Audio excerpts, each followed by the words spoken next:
Hi, this is Mike Negami, Lean Sigma Black Belt. Today, I'll introduce one of the 7 QC tools, the scatter diagram, which is often used in the analyze phase. I'll explain how to use it by using an Excel template.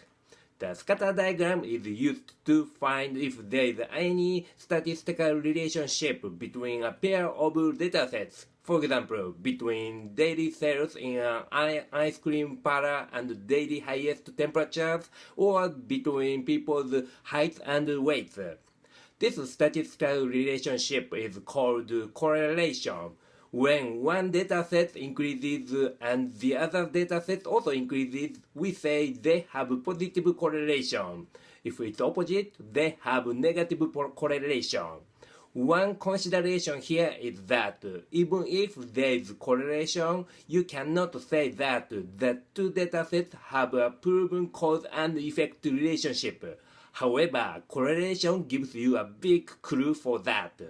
Also, you can find if there is no correlation with the scatter diagram. For me, when I have a pair of datasets, I use the scatter diagram more often when I want to know if there is no relationship in the two factors. Let's make a scatter diagram right now. You can download the scatter diagram template by clicking the link in this video's description. After opening the template file, enable the VBA by clicking the buttons Enable Editing and Enable Macros.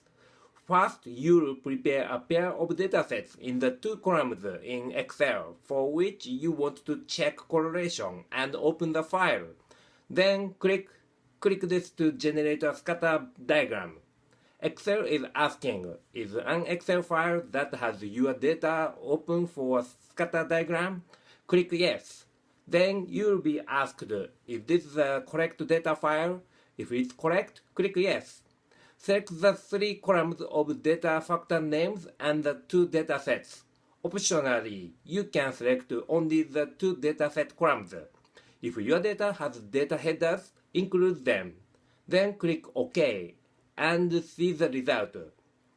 Excel is saying you can eliminate an outlier by clicking that plot in the diagram. Then R squared will be recalculated. I'll explain this a little later. This is the scatter diagram. One of the datasets is on the horizontal axis and the other dataset is on the vertical axis. The dots are plotted across from both of the datasets in the diagram. They seem to be showing an uphill tendency. They may have a positive correlation. This says R squared equals 0.4128. It's called the coefficient of determination.